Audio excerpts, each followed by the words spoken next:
My wife ignored my messages all day. At 11 p.m., she finally came home and smirked.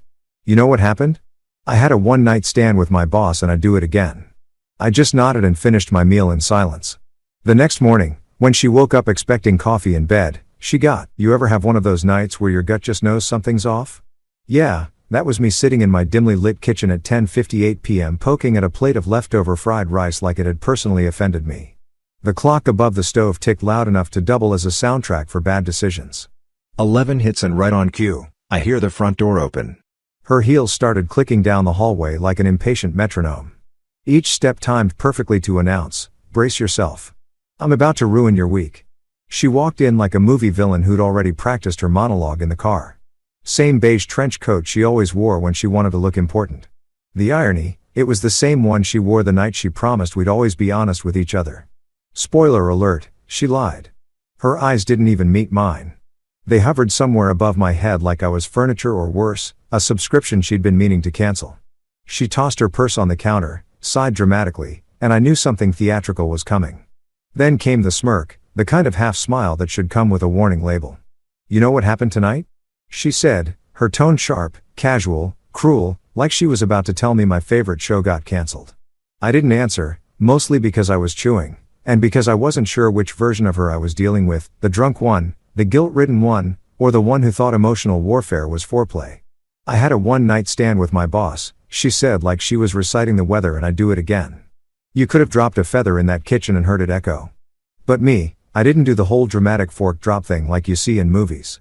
I didn't yell, throw plates, or faint into a conveniently placed couch. Nope. I just chewed my rice slowly like a monk meditating through a crisis.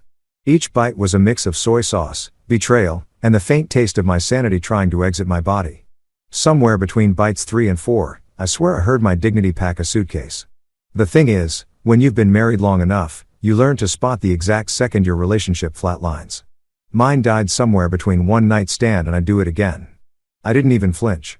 I just looked at her, really looked at her, and nodded once. Not a dramatic nod. A small polite one. The kind that says, "Copy that. Message received.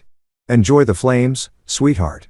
It's the international sign for, "Oh, you messed up, but I'm too calm to make this fun for you."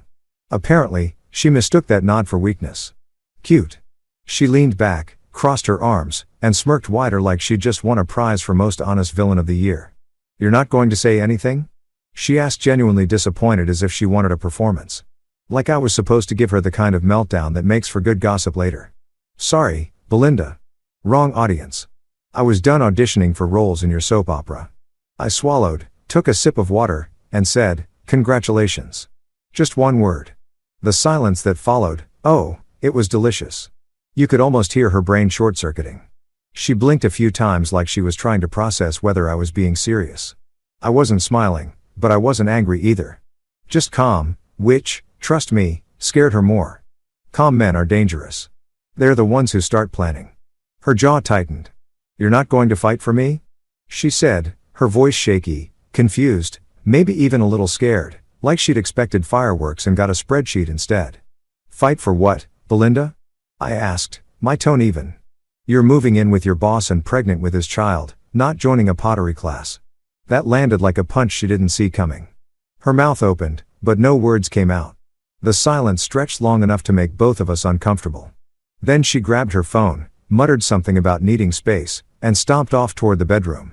I didn't follow her, didn't beg, didn't ask questions. Instead, I sat there watching the condensation trail down my water glass like it had all the answers I needed.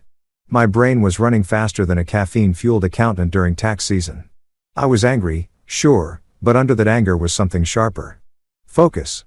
I looked at the leftover rice, then at the woman disappearing down the hall. And I swear I felt this strange sense of peace, like, yeah, this is it. The plot twist my therapist warned me about. And in that moment, as the door to our bedroom slammed, I mentally opened a brand new Excel sheet in my head and titled it Operation by Belinda. Column A, Assets. Column B, Passwords. Column C, Exit Strategy. I even gave it a color-coded format because if I was going to dismantle a marriage, I wanted it to look organized. I sat back, exhaled, and smiled. A real one this time. Not because I was happy, but because I knew something she didn't. Calm wasn't weakness. It was precision. She thought she'd just detonated a bomb. She didn't realize I was the guy who built the fallout shelter. She came back out a few minutes later, hair tied up, face freshly washed, wearing one of my t-shirts like she was auditioning for sympathy. "You're not saying anything," she muttered, almost defensive. "You don't even care." I shrugged. "Care is expensive. I'm saving mine for someone who deserves it." Her eyes narrowed. "You're unbelievable." "Funny," I said, standing up and collecting my plate. "That's what your boss probably said, too." That one hit. She huffed, stomped past me again, and slammed the bedroom door again. I rinsed my plate, loaded the dishwasher, and actually laughed. A real laugh, the kind that comes when you've hit the point of no return, and suddenly feel lighter. Because honestly, what else is left to lose? I poured myself a drink, turned on the TV, and flipped through channels until I landed on one of those late-night infomercials about self-improvement. Some shiny teeth guy in a suit was saying, "Your life can change in one decision." I raised my glass to the screen and said, "Cheers to that, buddy." Around midnight, I heard her crying through the door. Not loud sobs, just that quiet, muffled kind that sounds like guilt trying to negotiate with pride. I didn't go in. I'd done that before. Comforted, consoled, believed. Not this time. That chapter was over. And for once, I was going to let the silence do the talking. I went to my desk, opened my laptop, and actually created that Excel sheet for real. Yeah, I'm that guy. Heartbroken, but efficient. I started listing every shared account, every asset, every subscription, Netflix, Spotify, the damn Costco card. If she was walking out, she wasn't walking out with the perks. By the time I was done, I'd mapped out a 12-step plan to reclaim my peace of mind and most of my furniture. It was therapeutic, like journaling, but with more formulas. At one point, I paused, staring at our wedding photo framed on the bookshelf. We looked happy, two idiots grinning at a future that apparently came with fine print. I walked over, picked it up, and set it face down. Not out of anger, just closure. That version of us didn't exist anymore. And honestly, good riddance. The house was quiet. Too quiet. I missed the days when quiet meant peace, not aftermath. But then, somewhere between the hum of the refrigerator and the ticking of that damn wall clock, something in me settled. The ache didn't vanish, but it stopped screaming. That's when I realized maybe this wasn't the end of my life. Maybe it was the start of my rebranding arc. I sat on the couch. Milo the dog, my only reliable roommate, jumped up beside me, his head tilting like he was asking, "We good, man?" I scratched behind his ears and said, "Better than ever, buddy." "We're downsizing drama." He wagged his tail, which I took as emotional support. The next morning, I'd probably have to face her again. Pretend to coexist while pretending not to see her texts from Mr. Bossman. But tonight, I let myself breathe. I'd survived the confession. The bomb went off and I was still standing barefoot, bruised ego, but standing. As I turned off the lights, and headed to bed on the couch, obviously, I muttered to myself, "You did good, man." Because sometimes surviving is enough. I pulled a blanket over myself, stared at the ceiling, and smiled one last time. Not because of her, because of what she'd just given me. Clarity, motivation, and the rarest gift of all, a clean break disguised as betrayal. And right before sleep took over, I thought about how tomorrow would go. She'd probably wake up pretending nothing happened. Maybe she'd make coffee. Maybe she'd try to act normal. But I knew better. The moment she confessed, she set off a countdown she didn't even know existed. Day 1 of Operation Bye Bye Belinda had officially begun. And damn, it was going to be beautiful. Morning sunlight used to mean something peaceful. Fresh starts, new chances, the smell of coffee, the illusion that life wasn't a complete circus. Not today. The sunlight crawling through my blinds felt judgmental, like even nature was in on the gossip. I woke up on the couch, neck sore, dignity bruised, and the faint echo of last night's. I slept with my boss still buzzing like a mosquito in my skull. You know what's funny? Betrayal doesn't wake you up with a slap. It wakes you up with clarity and a cramp. I rolled over, groaned, and checked the clock. 7:13 a.m. I had exactly 47 minutes before she emerged from the bedroom, pretending life was normal. So, I did what any emotionally stable, freshly betrayed husband would do. I made coffee strong enough to file for divorce on its own. The sound of the coffee maker sputtering filled the kitchen. That smell, normally my favorite, hit different. This wasn't comfort. This was caffeine for war. I stood there in my boxers and an old t-shirt that said, "World's okayest husband." The irony stung and then I heard it. Her voice, that familiar, casual tone like she hadn't detonated my evening 12 hours earlier. "Coffee, please," she called out, stretching her syllables like I was her personal barista in this emotional Starbucks we apparently lived in. Usually, I'd bring it to her with foam art, maybe a dumb heart shape on top, because I used to believe in trying. I'd even drop a kiss on her forehead like an idiot who thought loyalty was a team sport. Not today. Today, I stood in the doorway sipping my own cup, smiling like a man who'd just discovered the Wi-Fi password to freedom. She looked at me from the bed, hair messy, face unbothered, like betrayal was part of her skincare routine. "Coffee?" she asked again, impatient. "Oh," I said, tilting my head. "You mean the one-night stand special?" Comes black, bitter, and served cold. The way her eyes blinked once, twice, confusion blooming like a bad rash was pure art. She actually had the nerve to look offended.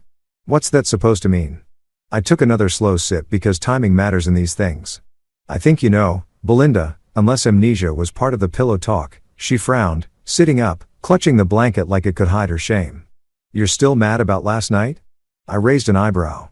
"Still, you confessed to cheating, bragged you'd do it again, and went to bed like you just finished reading a bedtime story." "So, yeah, still might be understating it," she huffed, brushing her hair back. "I was drunk, right?" I said, nodding. "Because tequila makes you honest, not creative. You didn't invent that story. You just lost the ability to filter it." For a second, she looked guilty. Then, like clockwork came the deflection. "You've been distant lately, always working. You made me feel neglected." Ah, there it was. The classic villain monologue. "You made me cheat." I almost clapped. "I'm sorry," I said, voice dripping with sarcasm. "I didn't realize loyalty was something you canceled when the Wi-Fi got slow." She glared, but I didn't stop. "You felt neglected, so your solution was to play Twister with your boss. Genius. What's next? Rob a bank because you felt underpaid?" She rolled her eyes. "You're being childish." "Childish?" I laughed. "No, childish is eating cookies before dinner. I'm being factual." I walked over to the counter, poured her a cup of coffee, black, no sugar, and carried it back, setting it down with a smile so polite it should have been illegal. "Here," I said, "your morning dose of consequences." She stared at the cup like it might bite her. "What's your problem, Belinda?" I said, leaning on the doorframe. "My problem is I used to think we were a team. Turns out I was playing basketball while you were interviewing for the other side's cheer squad." Her lip trembled for half a second. Then she recovered, grabbed the cup, and took a sip just to prove a point.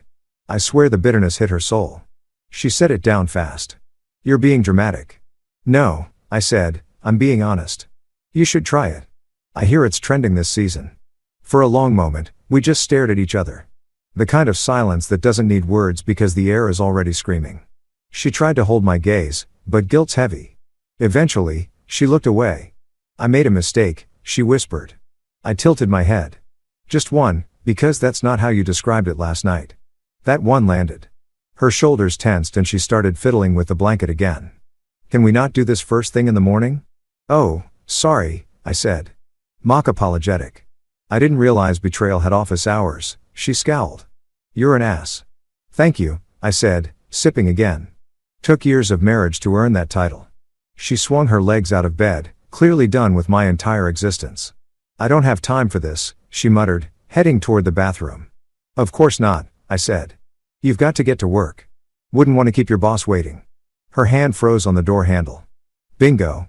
She turned around, fire in her eyes. "You're not funny." "Oh, I disagree," I said, grinning. "I'm hilarious. You just lost your sense of humor around the same time you lost your moral compass." She disappeared into the bathroom, slamming the door. The sound echoed through the house, but it didn't shake me. I felt good. Not healed, not happy, but powerful, like a man who'd stopped drowning, and realized he could stand up in the water the whole time. I went to the kitchen, opened the fridge, and laughed when I saw her meal-prepped lunches neatly stacked on the top shelf. All those color-coded containers for a woman who couldn't organize her conscience. I pulled one out, labeled Tuesday tuna salad, and fed it to Milo, who wagged his tail like he'd just inherited wealth. "Enjoy it, buddy," I said. "You're eating guilt-free." The rest of the morning was quiet. Too quiet. She got dressed in silence, doing that thing where she pretends to be mad to cover up being caught. Every move she made screamed, "I'm the victim here." She grabbed her purse, avoided eye contact, and headed for the door. "Hey," I said as she reached for the handle. She paused. What? You forgot something? She turned, confused. I lifted her empty coffee mug. Your cup? Thought you might want to take it with you. Symbolic since it's as empty as your apologies. Her mouth fell open. No words, no defense. Just one sharp exhale through her nose before she stormed out, slamming the door behind her. And just like that, I was alone. For the first time, the silence didn't hurt. It hummed. The air felt lighter. My kitchen wasn't a crime scene anymore. It was the headquarters for Operation Bye Bye Belinda. I cleaned the mug she didn't drink from, wiped the counter, and caught my reflection in the window. I looked tired, sure, but there was something else there, too. Focus. The kind that comes when a storm clears and you can finally see the wreckage you're going to rebuild from. I picked up my phone, opened a note, and started typing. Phase 1, mental detachment complete. Phase 2, information gathering in progress. Phase 3, legal execution pending.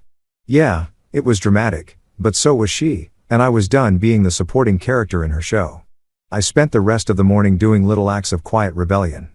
Cancelled her streaming subscriptions. Changed the Netflix password from Belinda Baby to Try Again Liar 123. Unlin her Amazon account.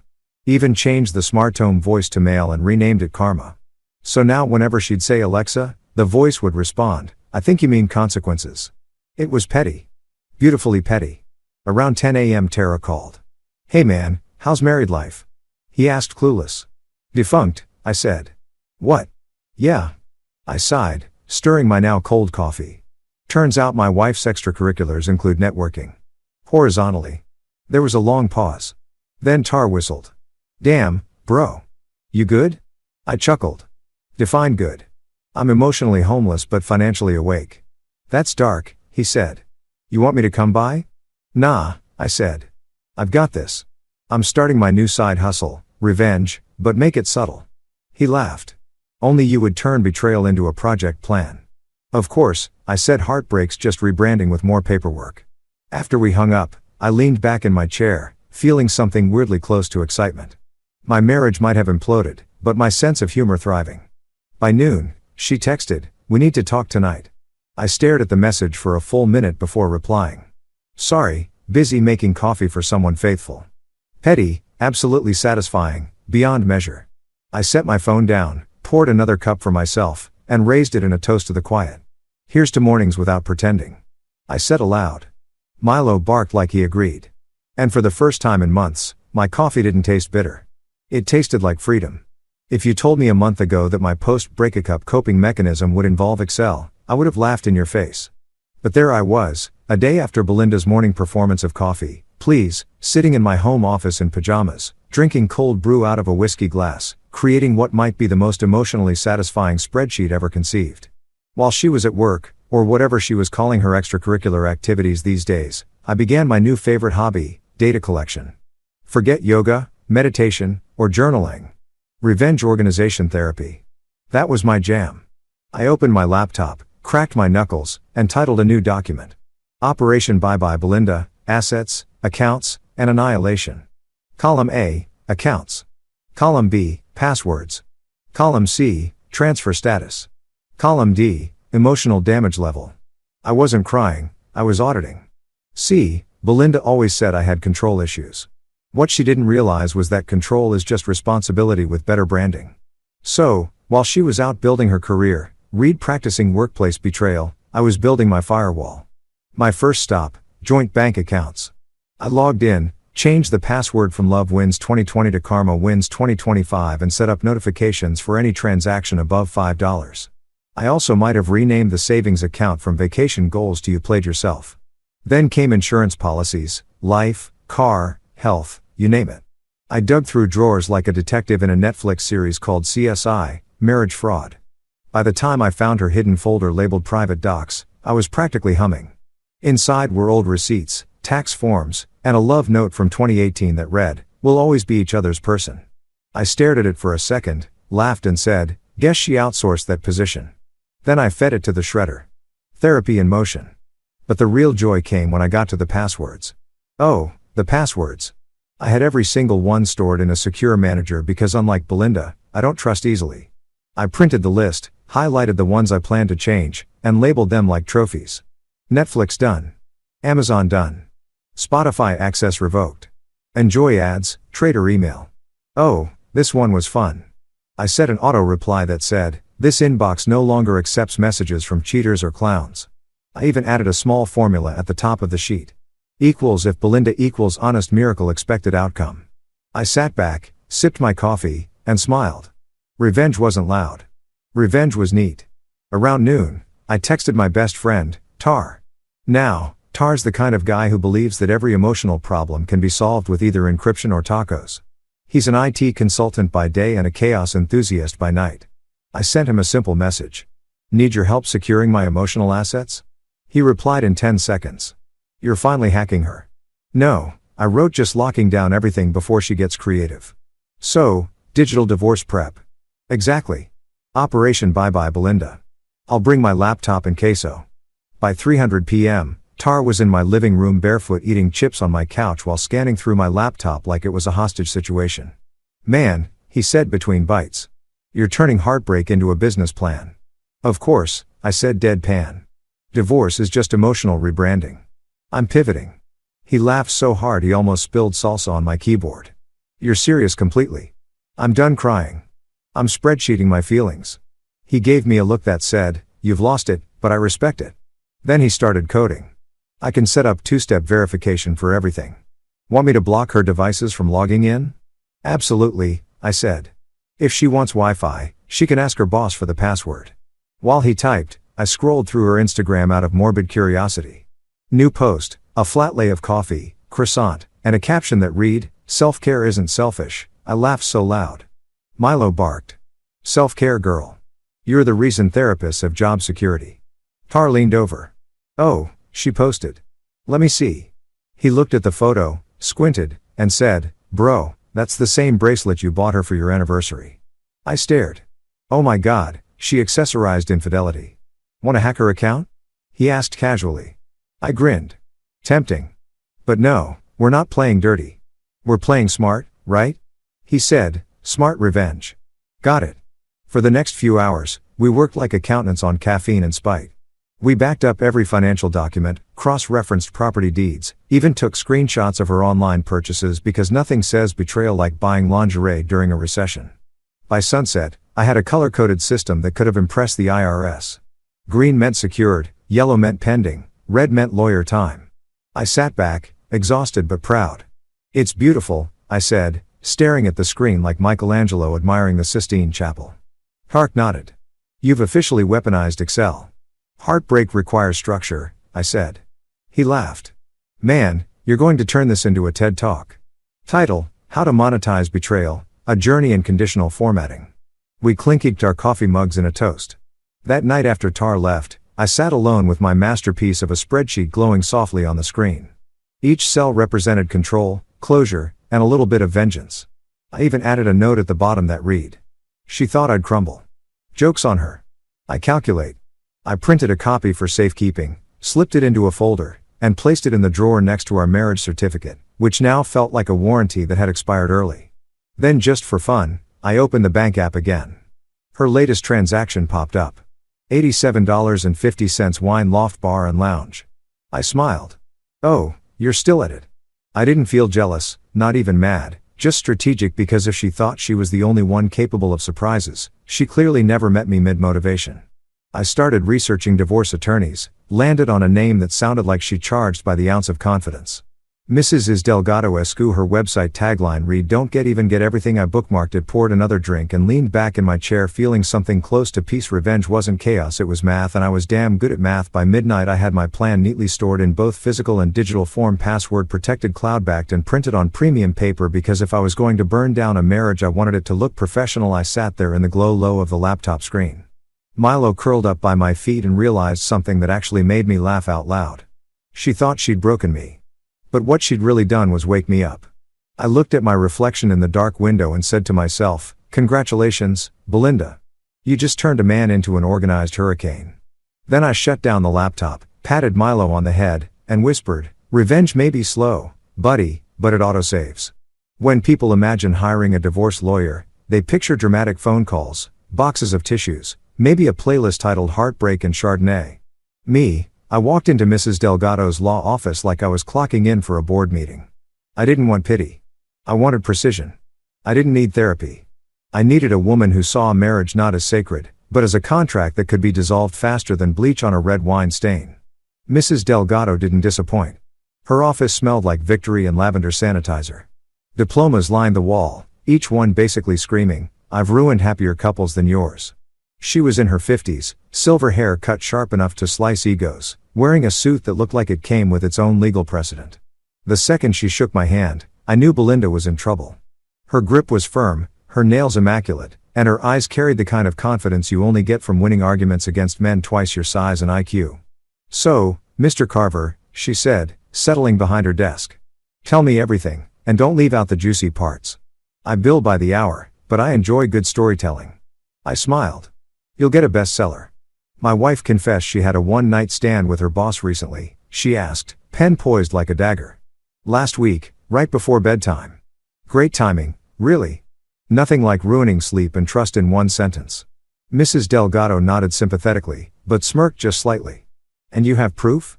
"Oh," I said, leaning forward with the confidence of a man who'd already built a case stronger than Starbucks coffee. "Mrs. Delgado, I have more documentation than the IRS." Her eyebrows lifted. "Show me." I opened my laptop, clicked the folder labeled Exhibit Belinda, and turned the screen toward her. She scrolled through bank statements, texts, and photos with the enthusiasm of a woman watching her favorite courtroom drama. "Oh, she's done," she said finally. "This is like watching a cat bring a bird home and pretending it's a gift." "I want it handled cleanly," I said. "No yelling, no chaos, just paperwork and poetic justice." Her lips curved into a satisfied smile. "I like your style, Mr. Carver. Calm vengeance is my favorite flavor." For the next hour, we quietly rearranged my life like we were redecorating after a flood. House title under my name only, legally transferred through a quiet amendment she drafted before it even finished explaining. Joint accounts locked. Cards flagged for suspicious activity. Mrs. Delgado typed so fast it sounded like vengeance had a soundtrack. "Your wife's about to learn," she said. "That silence isn't forgiveness, it's strategy." I nodded. "I just want to protect what's mine and maybe give karma a little nudge." "Consider it done," she said. "You'll sign papers today. I'll file by morning, and by the time she realizes what's happening, she'll be swiping a decline card at Target." Music to my ears. By the time I left her office, I felt 10 pounds lighter, and not just emotionally. It's amazing how freeing it feels to turn heartbreak into logistics. I drove home, windows down, wind in my face, blasting, "We Are the Champions." Because irony is a coping mechanism. When I got home, I made myself a sandwich, sat at the kitchen table, and just admired my work. The silence in the house didn't feel lonely anymore. It felt earned. Then my phone buzzed. "Belinda. Hey, why is my car not working?" I stared at the screen, chewed my sandwich slowly, and smiled. Then I typed back. "Maybe it's seeing other people." Read at 6:17 p.m. No reply. I laughed out loud. Even Milo looked impressed. "Don't look at me like that, buddy." I told him, "You'd do the same if you had thumbs." A few minutes later, she called. I didn't pick up. I wanted her to marinate. 10 minutes after that, another text. "Belinda, I'm trying to buy groceries." "What's going on?" "Me? Maybe karma's cutting carbs." I tossed my phone aside and poured myself a drink. God, it felt good. Not cruel, just balanced. The universe had been tipping in her favor for too long, and I was just redistributing resources. Around 8, Tara called. "You sound happy," he said suspiciously. "I met Delgado," I said. "The lawyer?" "Yeah, she's like if Judge Judy and Wonder Woman had a love child," he laughed. "That good?" "She reorganized my financial life in an hour. I feel spiritually audited." He whistled. "So, what's next now?" I said, leaning back. "Now I wait. Delgado's filing the paperwork, locking down the rest of the accounts, and I'm sitting here watching justice slow cook." He chuckled. "Damn, you really went full spreadsheet on this." "Of course," I said. "If she can multitask between lies, I can multitask between revenge and meal prep." He laughed harder. "You're sick, man. I prefer methodical." We hung up after a few jokes about Belinda's inevitable meltdown. I poured another drink and flipped on the TV, but I couldn't focus. My phone buzzed again, this time with a voicemail notification. Curiosity 1. I hit play. Her voice small and tight. "Oliver, please call me." My card got declined at the pharmacy. I needed to pick up something important. I smirked. Hope it was humility. I didn't call back. I didn't even feel bad. This was the woman who'd looked me in the eye and confessed her affair like she was reading a grocery list. She'd earned this little inconvenience. The next morning, I met with Mrs. Delgado again to sign final documents. She had a file thicker than a Bible, neatly tabbed and labeled. All you need to do, she said, sliding it across, is sign here, here, and here. And congratulations, Mr. Carver. You're about to become independently unbothered. I signed each page with the satisfaction of a man autographing his own comeback story. When I was done, she said, now, one last thing. Do you want to freeze her access to the joint car lease? I grinned. Absolutely. Let's see how her boss likes playing chauffeur, she chuckled, tapping a few keys. Done. Anything else? I thought about it, then asked, can we flag her credit for a review? Mrs. Delgado's grin widened. We can absolutely do that. God, I love this woman. As I was leaving, she said, you're handling this remarkably well. Organization is cheaper than therapy, I said, that earned me a laugh. Driving home, I passed Belinda's office. Big glass building full of people pretending to love spreadsheets and pretending not to gossip. For a second, I thought about walking in, giving her boss a polite nod, and saying, thanks for the free motivation. But I had bigger plans. This wasn't about confrontation anymore. This was chess, not checkers. I stopped at a coffee shop instead, got my usual black, and sat by the window. I started sketching out my next move. If Mrs. Delgado was the attorney of destruction, I needed her counterpart, the accountant of ascension. Someone to help me rebuild smarter, richer, and legally bulletproof. Enter Marcus Chun, CPA and part-time miracle worker. Tar referred me, said the guy makes the IRS blush. I called him that afternoon. Marcus Chun, he answered, voice smooth, calm, like a financial therapist. Hi, I said. I'm looking for help untangling some joint finances divorce. You're good. He chuckled. I'm better than good. I'm efficient. Send me everything. I emailed him the spreadsheet from Operation Bye Bye Belinda. He called back in 10 minutes. Sir, he said, odd. This isn't immaculate. You categorized emotional damage levels. I shrugged, though he couldn't see it. Helps with perspective. He laughed. I'll handle the financial transfers. You handle not texting your ex? Deal, I said. 2 professionals, one in law, one in numbers, were now handling my cleanup. And me, I just had to sit back and sip coffee like a man watching karma hit its milestones. By evening, Delgado emailed.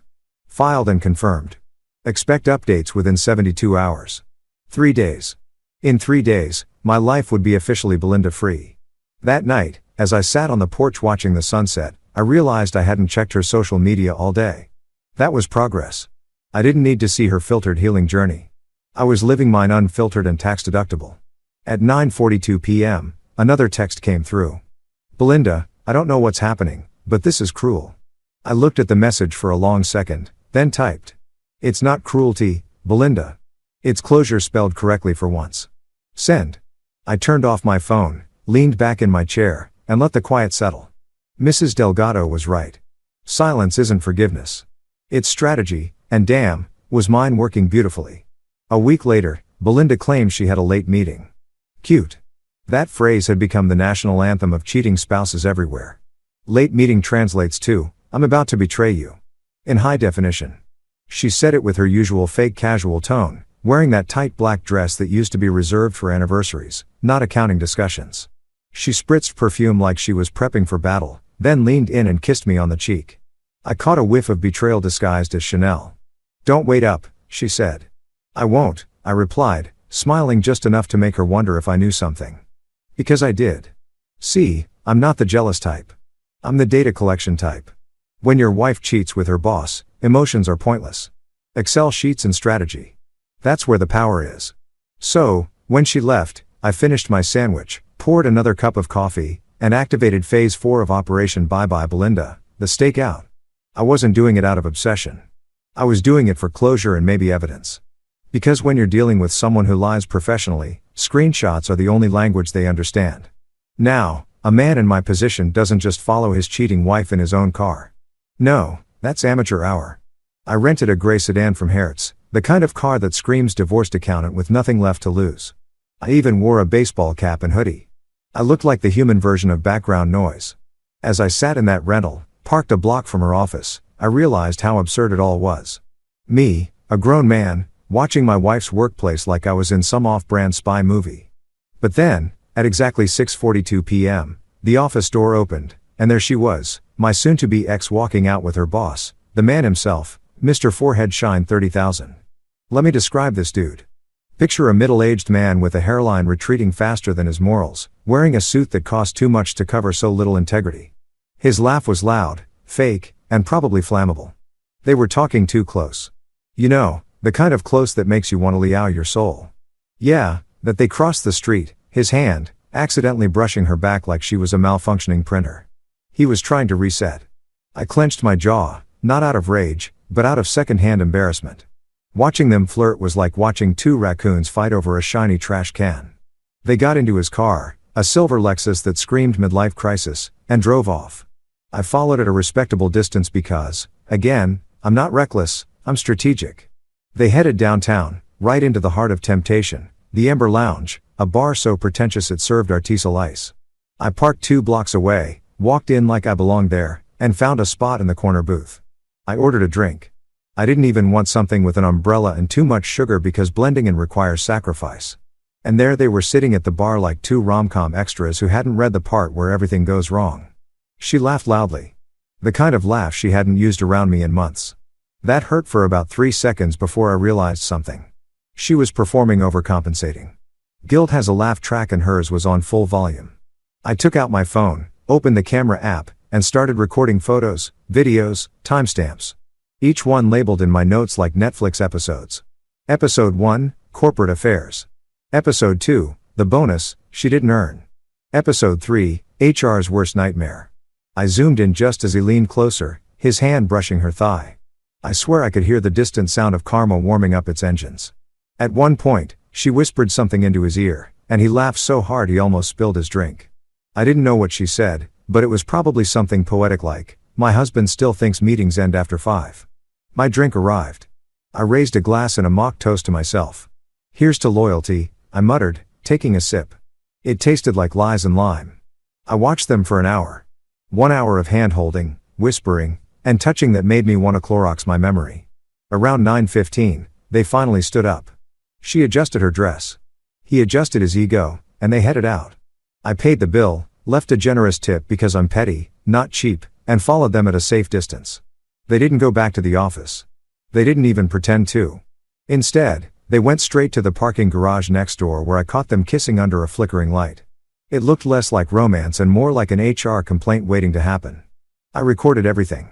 Every kiss, every touch, every bad decision illuminated by that one stubborn fluorescent bulb. And as I filmed, I didn't feel heartbreak. I felt documentation. When they finally drove off in separate cars, I sat in the rental, staring at my phone screen. It was all there, proof that could silence any courtroom dramatics. I exhaled, leaned back, and said to myself, "You just turned pain into evidence. Congratulations. You're officially your own private investigator." Back home, I called Tar. He picked up on the second ring, already chewing something. "You alive?" "Oh, I'm better than alive," I said. "I'm productive." He laughed. "That sounds dangerous. What did you do?" "I have footage," I said. "Video, timestamps, everything. It's like Discovery Channel for idiots in love." "No way. You followed her." "Of course," I said. "I'm not stalking. I'm collecting data for research." He whistled. "Man, I should have brought popcorn. Want me to edit it?" I grinned. "You read my mind. Add subtitles and maybe some dramatic music. Something classy like Another One Bites the Dust." "Got you," he said. "You want transitions or straight cuts?" "Trance," I said. "This betrayal deserves smooth fades." He cackled. "You're insane." "I love it." While Tar worked his editing magic, I went to the kitchen and poured myself a glass of whiskey. Not out of sadness, out of celebration. It's not every day you catch betrayal in 4K. The next morning, I woke up to a notification. Video file, Corporate Affairs, Final Cut.mpp4. Tar had delivered. I hit play. The opening sequence was cinematic, soft jazz, black and white filter, and a title card that said, "Based on poor decisions and cheaper wine." Then came the footage. Belinda and her boss laughing, touching the kiss. Dick even added dramatic slow motion at the perfect moments. It was art, petty art. Halfway through, I was laughing so hard I had to pause it. Milo looked at me confused like, "You okay, man?" "Oh, I'm fantastic," I told him. Netflix could never. By noon, I'd saved the video in 3 different folders, 2 drives, and 1 encrypted cloud. You don't collect gold and leave it unguarded. That afternoon, I went to see Mrs. Delgado again. She took one look at my smug face and said, "You found something better than something?" I said, handing her a flash drive. "I found cinema." She plugged it in, pressed play, and within 30 seconds, she was laughing. Actual laughter, the kind that echoes with disbelief and joy. "Oh, this is beautiful," she said. "Do I hear jazz? Classy, right?" "Very. The judge will love it." I grinned. "So, what's next now?" She said, "We add this to the file. Judges love evidence with timestamps. It screams competence." As she spoke, I realized something. I wasn't sad anymore. I wasn't angry. I was free. Watching her fall apart from a distance wasn't cruelty. It was closure in high definition. When I got home that evening, my phone buzzed again. "Belinda, can we talk tonight?" I stared at it, smirked, and replied, "Sorry, got a late meeting." No response, just silence, the sweet kind. I sat back on the couch, raised my drink, and toasted to the calm because for the first time in weeks, I wasn't reacting. I was orchestrating. Belinda thought she was the star of the show. But the truth was, she'd just been demoted to background noise. And I was finally the director. You ever see one of those crime documentaries where the detective lays out all the evidence on a big table and just stands there staring at it like the universe is whispering secrets through a thumb drive? Yeah, that was me. Except I wasn't solving a murder. I was documenting a slow-motion emotional homicide committed by my wife, Belinda. That night after I got home from Mrs. Delgado's office, I decided it was time for my own little crime scene exhibit. I poured myself a glass of whiskey, grabbed a stack of printed screenshots, receipts, and a highlighter, and got to work. The dining table that once held romantic dinners and anniversary candles now looked like the season finale of CSI Marriage Edition. The first folder was labeled Bank Activity, the financial affair. Oh, it was juicy. Late-night Uber rides to conference venues, Venmo payments to a user named J. Martin wine glass winking face and a $300 Sephora purchase 2 days before her team-building retreat. Subtlety clearly wasn't her department. The next folder text messages, hundreds of them. Each one a little nugget of heartbreak and stupidity. "Belinda, you make spreadsheets sexy." "Him, I bet you're amazing at data entry." Winking faced. I actually laughed out loud. "Data entry. That's your flirting game. God, you two deserve each other." Even Milo, who was sitting by my chair, tilted his head like he couldn't believe humans were this dumb. I took a deep breath and kept going. Email confirmations for hotel stays, restaurant bills, and one particularly damning invoice from the Ember Lounge, the same place where I'd filmed her corporate comedy hour with her boss. The timestamps lined up perfectly with my footage. Oh, it was beautiful. Even Mrs. Delgado would have cried tears of legal joy. I printed everything, every message, every transaction, every emoji that now made me want to throw my phone in the ocean. Then I laid them all out on the table piece by piece. The room was dead quiet except for the sound of paper sliding against wood. When I finally stepped back, I almost clapped. It was a masterpiece. My own personal evidence buffet.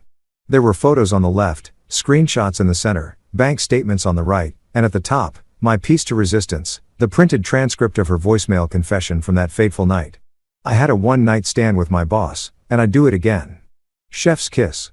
I took a sip of whiskey, leaned on the counter, and admired my work like an artist at a gallery opening.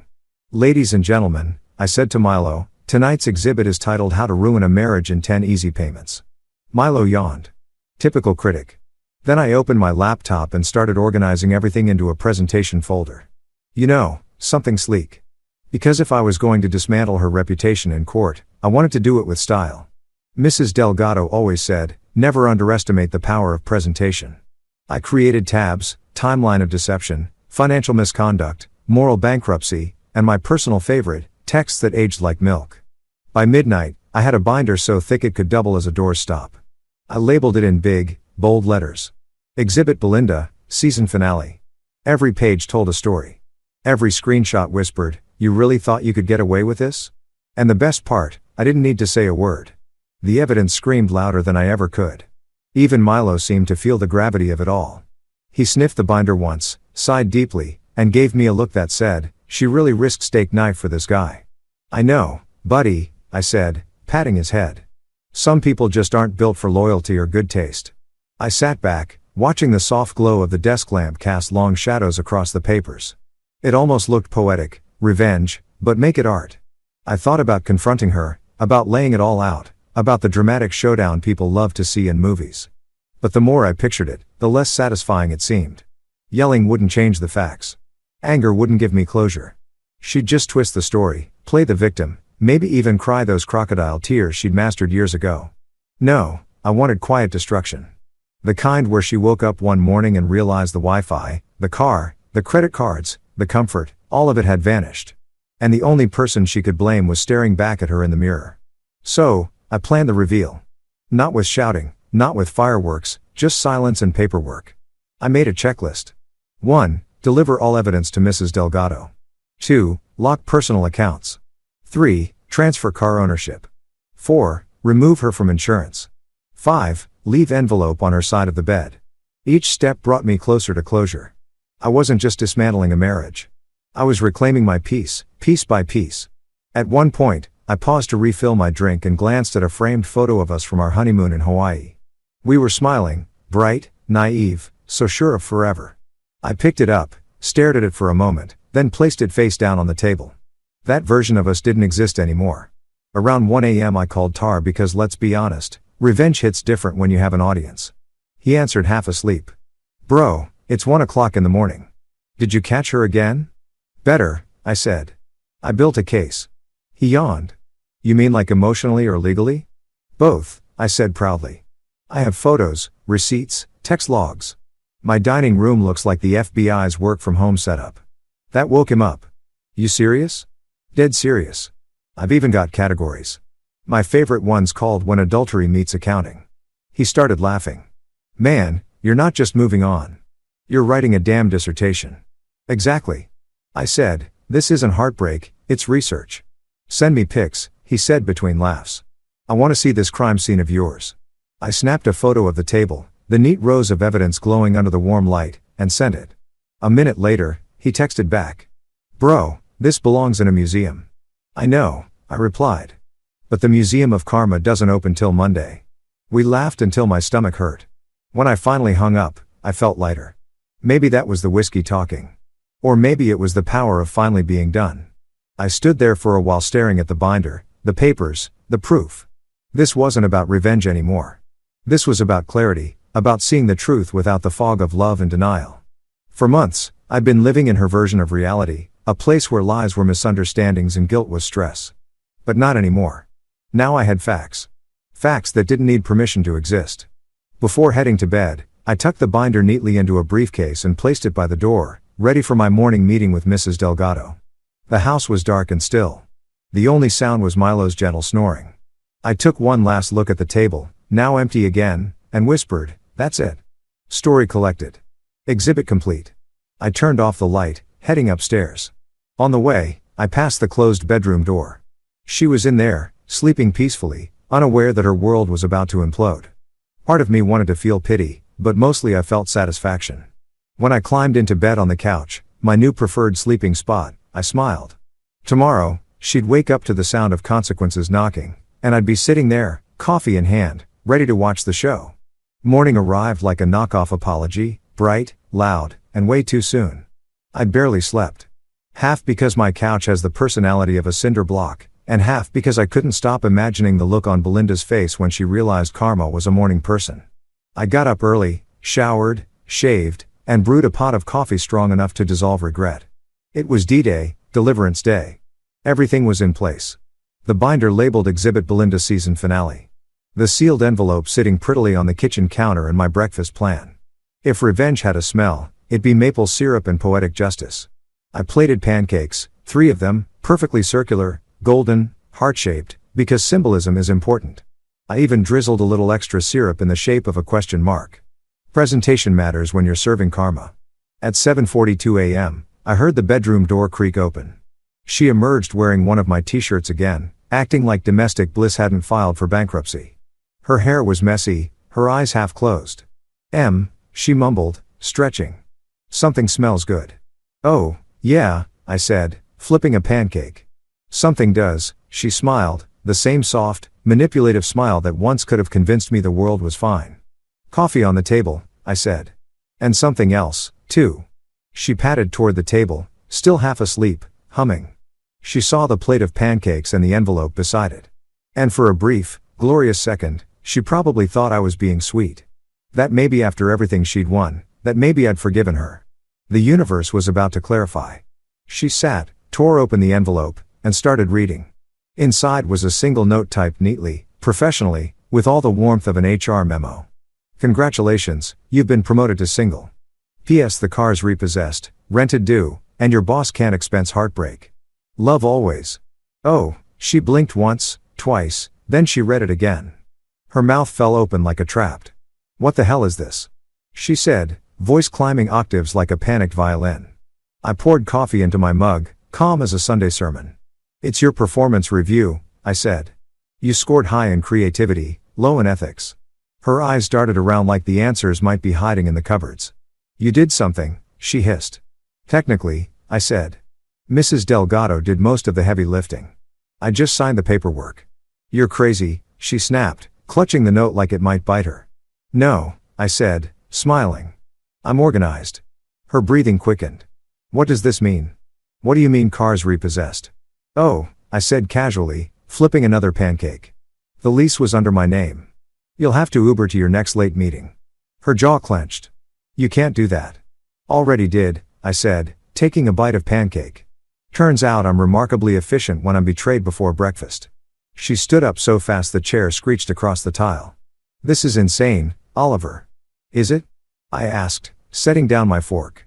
Because when you confessed your affair, you sounded pretty confident about your decision-making skills. I'm just matching your energy. She threw the note on the table. You're punishing me. I shrugged. Squinces. It's not punishment, it's balance. Her eyes glistened, but I wasn't buying it. I'd seen real tears from her before. This was performance art. I made a mistake, she whispered. Which part? I asked. The cheating or the confession? Her lips trembled. You don't understand. It just happened. Yeah, I said. Sipping coffee. So does food poisoning. That one landed.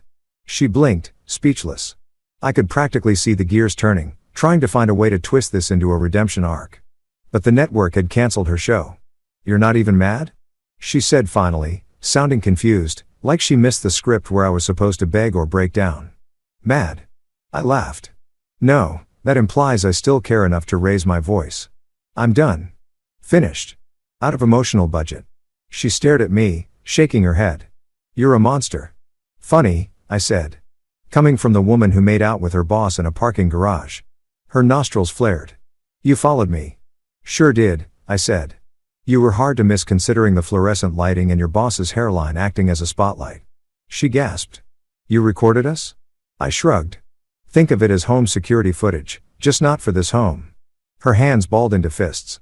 You can't use that legally. I can't and I will. Morally, you forfeited that conversation at the Ember Lounge. She sat back down, clutching her head. I can't believe this. I know, I said. Self-awareness has never been your strong suit. The room went quiet except for the sound of Milo padding in, tail wagging like he could sense the drama. He sniffed the air, then sat beside me. Good boy, I said, scratching his ear. You want a pancake? Belinda glared. You're feeding the dog pancakes while we're having a serious conversation. Technically, I'm having breakfast, I said. You're having consequences. Her face went red. I'll fight this. I'll get a lawyer. Oh, please do, I said cheerfully. Mrs. Delgado loves a challenge. She's already color-coded your downfall. She stormed toward the counter, grabbed her phone, and started furiously typing, probably texting Mr. Hairline and Heartache for sympathy. I walked over, leaned against the doorway, and said, by the way, your phone bill's due tomorrow. That's on you now, too. She froze. You cut me off completely, I said. Financial independence builds character. She spun around. Eyes wild. I have nowhere to go. Sure you do, I said. You've got a boss who seems very accommodating. The silence that followed was delicious. You could have buttered it and served it with brunch. She threw her phone onto the couch and screamed, you humiliated me. I smiled. Not yet. I've been very discreet, but keep yelling. I'll upload the video to a private drive called Career Limiting Moves. Her shoulders slumped. For the first time in weeks, she looked small, human, maybe even scared, and I'd be lying if I said it didn't sting a little. I loved her once, deeply, but the woman standing in front of me wasn't the one I married. She'd traded vows for validation and integrity for instant gratification. So, no, I didn't feel guilty for letting her sit in the mess she made. I took my plate to the sink, rinsed it, and said quietly, "You should start packing." She blinked. "You're kicking me out." "Consider it an early checkout," I said. "No refund, Oliver." "Belinda," I interrupted. "I wish you luck. Truly, but you don't get to burn down the house and act surprised when the smoke alarm goes off." She stood there shaking. "You'll regret this." I turned, leaning against the counter. "I already regretted marrying you. This part's just damage control." Her lip quivered. "You're cold." "I'm healed," I said simply. For a long, quiet moment, she just stared at me, maybe waiting for me to crack, but I didn't. I couldn't. I'd already grieved the marriage. This was the epilogue. Finally, she grabbed her bag, muttered something under her breath, and stormed out. The door slammed hard enough to rattle a frame on the wall. The house fell silent again. I exhaled long and steady. The tension that had lived in my shoulders for months finally loosened. Milo trotted over and rested his head on my leg, tail thumping softly. "It's just us now, buddy," I said, scratching his ears. "And look at that. We finally have peace and pancakes." I sat back down, poured another cup of coffee, and stared at the empty seat across from me. For the first time in a long time, it didn't feel lonely. It felt earned, like quiet was no longer the absence of noise, but the presence of sanity. The phone buzz. A text from Tar. "Did she get the note?" I smiled and typed back. "She got the deluxe package." Screaming denial. Exit slam. 10 out of 10 performance. He replied with a laughing emoji. "And damn, man. You're free." Free. The word looked good on the screen. I leaned back, watching the morning light spill across the kitchen. The same kitchen that had heard every fight, every fake apology, every lie. Today it felt new, lighter, like the house itself was relieved she was gone. I grabbed my phone again and opened my playlist. Song number 1, "Don't Stop Me Now." Fitting. I turned up the volume until Milo's ears perked. Dancing in pajama pants at 8 a.m. wasn't on my bucket list, but freedom does strange things to a man. I sang along off-key, flipping pancakes with one hand and air guitaring with the spatula in the other. Halfway through the song, I caught my reflection in the microwave door. Messy hair, wrinkled t-shirt, ridiculous grin, and thought, yeah, this guy's going to be okay. Before heading out to meet Mrs. Delgado to file the final set of documents, I cleaned the kitchen, fed Milo, and tucked the envelope back into my drawer. A keepsake, not of her, but of the moment I took my life back. As I grabbed my keys, I noticed her mug still sitting on the counter, lipstick print and all. I considered throwing it out, then decided against it. No, let it stay. A reminder of what blind trust costs. I walked to the door, sunlight spilling across the floor. I took a deep breath, smiled, and whispered to myself, "Welcome to your new morning routine." Then I stepped outside, coffee in one hand, freedom in the other. If you've never been to divorce court, let me paint you a picture. It's like The Office meets Judge Judy. The same awkward silences, the same forced smiles, and absolutely no snacks. Everyone's pretending to be civilized while secretly calculating how many ways they can ruin each other before lunch. Walking in that morning, I felt oddly calm. Maybe it was the coffee. Maybe it was the relief that this circus was finally reaching its last act. Belinda, meanwhile, looked like she'd spent the night wrestling her conscience and lost. She was sitting 2 rows ahead, pretending to scroll through her phone like she wasn't fighting the urge to hurl it at me. Her lawyer sat beside her. Some guy named Derek with slick back hair and an ego so shiny it could have been used as a mirror. Mrs. Delgado, my legal gladiator, gave me a nod. "Ready?" she whispered. "Born ready," I said. "Let's turn heartbreak into case law." The bailiff called the session to order. The judge entered. A silver-haired woman with glasses perched halfway down her nose and a face that said she'd seen it all. If this woman's life were a movie, it would be called 50 Shades of Divorce. Case number 4823, Carver vs. Carver, the clerk announced. The judge glanced over her glasses at both of us. "Let's make this quick. I skipped breakfast." Mrs. Delgado smiled faintly. "Your Honor, we'll be as efficient as possible."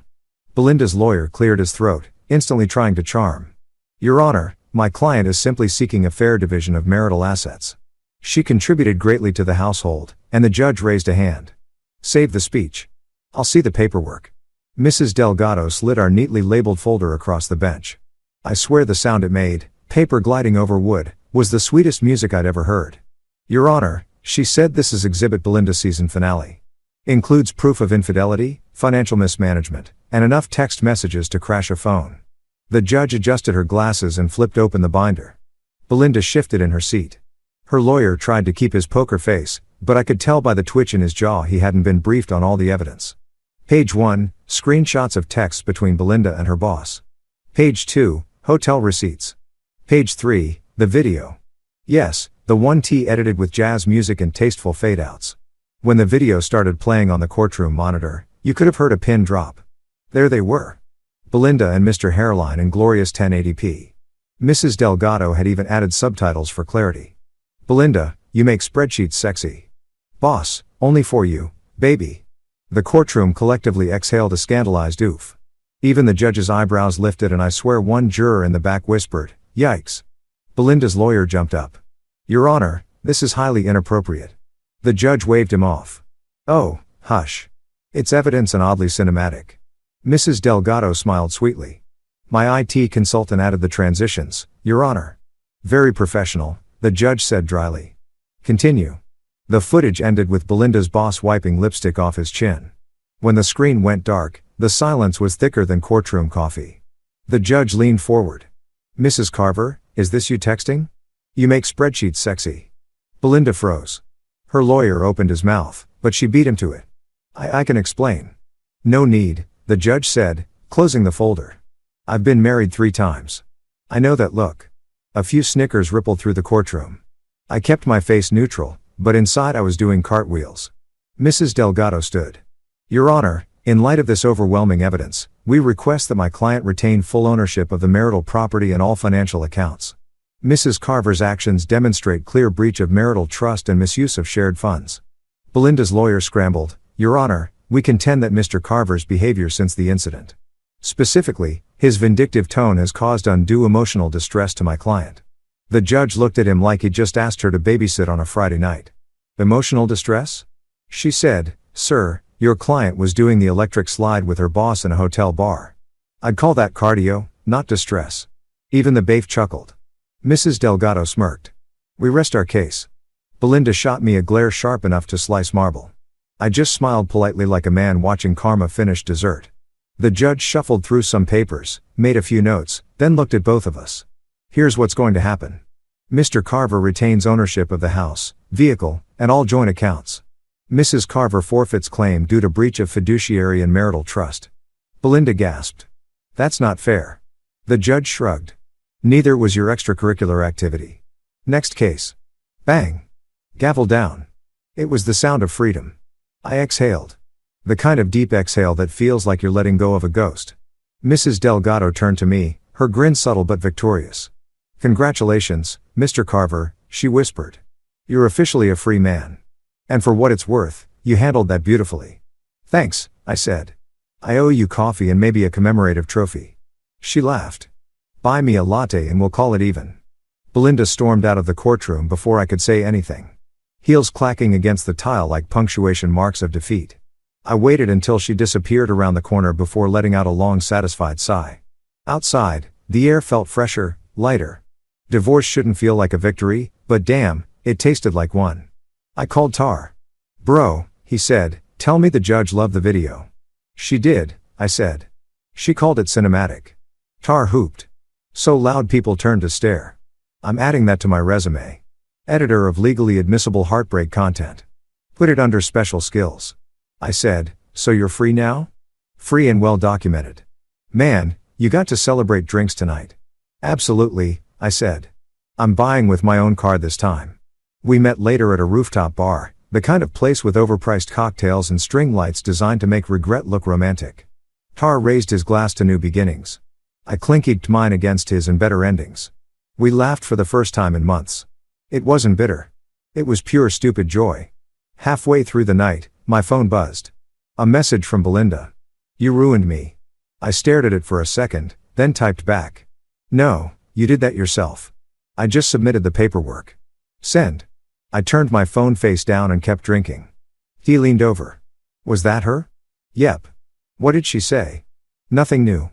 Just confirming she's still allergic to accountability. He snorted beer through his nose. You're savage. I'm honest. I said there's a difference. Later that night, I walked home alone. City lights bouncing off the pavement. The kind of quiet hum that only exists when something heavy finally lifts off your shoulders. I passed a bakery that used to be our Saturday morning spot. The smell hit me. Warm bread, sugar, nostalgia. But this time it didn't hurt. It just was. I stopped outside, watched a couple laughing inside, and smiled. Not the bitter kind, the real kind. Because despite everything, I'd survived it. Back home, I changed into sweats, grabbed Milo's leash, and took him for a late night walk. He sniffed every bush like it owed him money, tail wagging like life was simple. Maybe he was onto something. Buddy, I said, we did it. Court's over. Freedom reinstated. He barked once approvingly.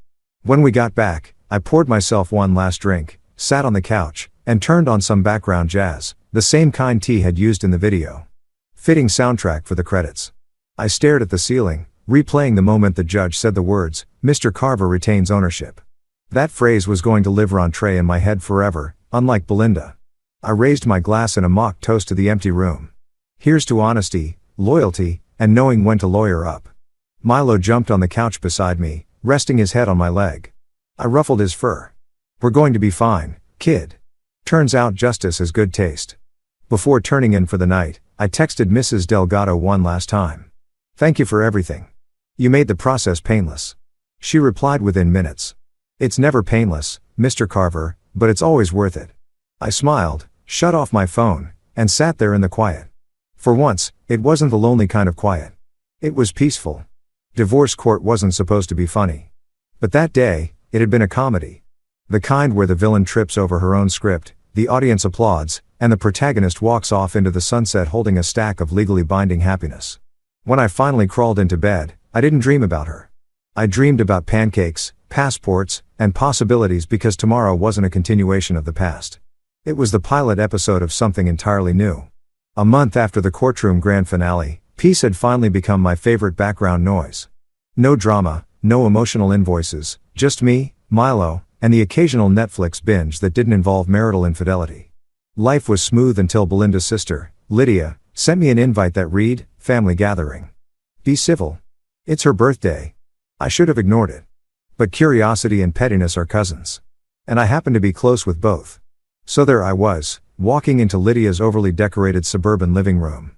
Balloons everywhere, fake laughter bouncing off the walls, and the guest of dishonor standing in the middle, clutching a wine glass like she'd earned it. Belinda froze when she saw me. The air went tight enough to file taxes on. "Oliver," she said, forcing a smile. "Didn't think you'd show." "Oh, I wouldn't miss this," I said. "I brought a gift, too." Her mom tried to play peacemaker. "Let's all be adults tonight." "Absolutely," I said. Adults love transparency. People started whispering. Lydia's husband whispered, "This will be good." I pretended not to hear. Belinda, meanwhile, was doing that nervous laugh thing like if she laughed hard enough, she could make reality leave the room. "What gift could you possibly have for me?" she asked. I held up my phone, connected it to the Bluetooth speaker, and smiled. Audio memories. The first few seconds were harmless. Ambient noise, clinking glasses. Then her voice came on, clear as crystal. "You taste better than my husband's cooking." Boom. Instant silence. Someone dropped a fork. Her mom gasped like she'd just witnessed a ghost. Her boss's wife, yes, the boss's wife, was standing right there, frozen mid-sip. You could feel the shock ripple through the room like an electrical surge. "Turn that off." Belinda screamed, lunging toward me, but I stepped back calm as a yoga instructor. "Oh, come on," I said. "You said it publicly. I'm just helping you own it." Her boss's wife threw her wine in her husband's face. The guy choked, sputtered, and yelled. It wasn't what it sounded like, which made everyone laugh because, well, it sounded exactly like what it was. Belinda's mother fainted into the cake. Lydia yelled, "Not on the buttercream," because priorities. The whole place erupted in chaos, screaming, crying, arguing, and I just stood there sipping my soda like it was a fine vintage. I leaned toward the nearest waiter and said, "Add that to my bill, please. Entertainment fee." Then I turned, smiled at the mess I didn't have to clean up anymore, and walked out. Outside, the night air felt good, light, free, earned. I slid into my car, rolled down the window, and whispered, "Happy birthday, Belinda." Some gifts just keep giving. It's funny how quiet can sound different after a storm. For months, silence used to feel heavy, like waiting for a fight to start. Now, it's peace with good acoustics. The only thing breaking at most mornings is Milo's tail thumping against the floor, demanding breakfast like rent's due. My new routine's simple. Wake up, stretch, make coffee, and not think about Belinda. The coffee part's easy. The last one's a little trickier. Every now and then, I'll pass her old mug in the cabinet. The one that says boss lady. I don't throw it away. It reminds me to never ignore red flags just because they're printed on ceramic. People keep asking, do you regret it? The marriage? The whole messy ending? I tell them the truth. Sure. I regret the years I spent giving CPR to something that was already dead. But the ending? No. Best plot twist of my life. I still talk to Mrs. Delgado sometimes. She calls occasionally just to check if I'm emotionally solvent. Her words, not mine. Tar, on the other hand, won't shut up about turning my story into a podcast. Heartbreak and Hard Drives, his working title. I told him to wait until the restraining order's hypothetical works better, too. Turns out when you remove daily chaos from your life, productivity skyrockets. Who knew? I've even started jogging again. Not for fitness. Just to prove to myself I can run away from something without emotional baggage this time.